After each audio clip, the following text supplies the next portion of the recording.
నెలల తరబడి ఎన్ని మందులు వాడినా మీ మోకాల నొప్పులు తగ్గట్లేదా? ప్రాణ పెయిన్ క్లినిక్ లో అత్యాధునిక చికిత్స. ఏపీలో ప్రభుత్వ ఉద్యోగులకు బదిలీలు షురూ అయ్యాయి. ఎప్పటి నుంచో ఎదురుచూస్తున్న బదిలీల ప్రక్రియకు కూటమి సర్కార్ ఇటీవల గ్రీన్ సిగ్నల్ ఇచ్చింది. ఈ నెల 19 నుంచి 31 వరకు ఉద్యోగుల బదిలీల ప్రక్రియ చేపట్టాలని తెలిపింది.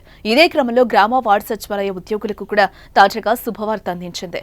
సచివాలయ ఉద్యోగుల బదిలీలకు కూడా ప్రభుత్వం ఆమోదం తెలిపింది. ఉమ్మడి జిల్లా స్థాయిలోనే బదిలీలు చేయనుంది.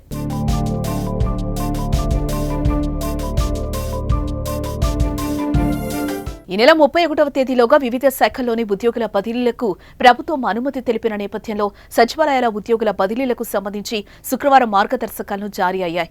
అన్ని శాఖల్లో ప్రభుత్వ ఉద్యోగుల బదిలీలకు సంబంధించి ప్రభుత్వం ఒకే చోట 5 ఏళ్ల పాటు పనిచేస్తున్న వారికి తప్పనిసరి బదిలీ చేయాలని ఆదేశాలు జారీ చేయగా మన రాష్ట్రంలో గ్రామ వార్డు సచివాలయాల వ్యవస్థ ఏర్పాటు జరిగి ఇంకా 5 ఏళ్లు పూర్తి కాని నేపథ్యంలో సచివాలయాల ఉద్యోగుల బదిలీలకు అవకాశం లేకుండా పోయింది. అయితే బదిలీ కావాలని కోరుకునే వారికి మాత్రం ప్రభుత్వం అవకాశం కల్పిస్తోంది. అలాగే అత్యవసర పరిపాలన అవసరాల రీత్యా గ్రామ వార్డు సచివాలయాల్లో పనిచేసే ఉద్యోగులను ఆయా జిల్లా పరిధిలోని ఏ సచివాలయానికైనా కలెక్టర్లు బదిలీ చేసే అవకాశం ఉంది.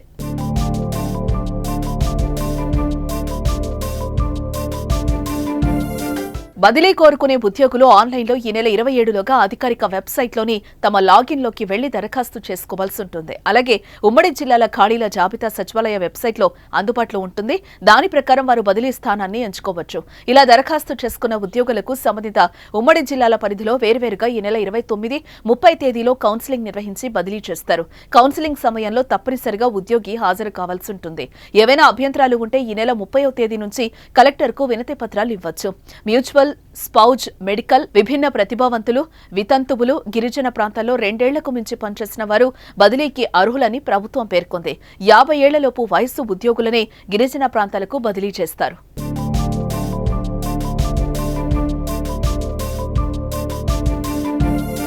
మొదట దివ్యాంగులకు మానసిక వైకల్యం ఉండే పిల్లలు కలిగిన ఉద్యోగులకు 2వ ప్రాధాన్యత, గిరిజన ప్రాంతాల్లో కనీసం 2 ఏళ్ల పాటు పనిచేస్తున్న ఉద్యోగులకు 3వ ప్రాధాన్యత, ఆ తర్వాత ప్రాధాన్యతలుగా భార్య భర్తలకు పరస్పర అంగీకార బదిలీలకు క్రమ పద్ధతిలో వీలు కల్పించనున్నారు. గ్రేడ్ 5 పంచాయతీ కార్యదర్శులు, డిజిటల్ అసిస్టెంట్లు, ఇంజనీరింగ్ అసిస్టెంట్లు, వీఆర్ఓలు, వెల్ఫేర్ అండ్ ఎడ్యుకేషన్ అసిస్టెంట్లు, ఉద్యానవన అసిస్టెంట్లు, ఫిషరీస్ అసిస్టెంట్లు, వెటర్నరీ అసిస్టెంట్లు, మహిళా పోలీసు ఉద్యోగుల బదిలీలకు జిల్లా కలెక్టర్లు అధికారులు వ్యవహరిస్తారు.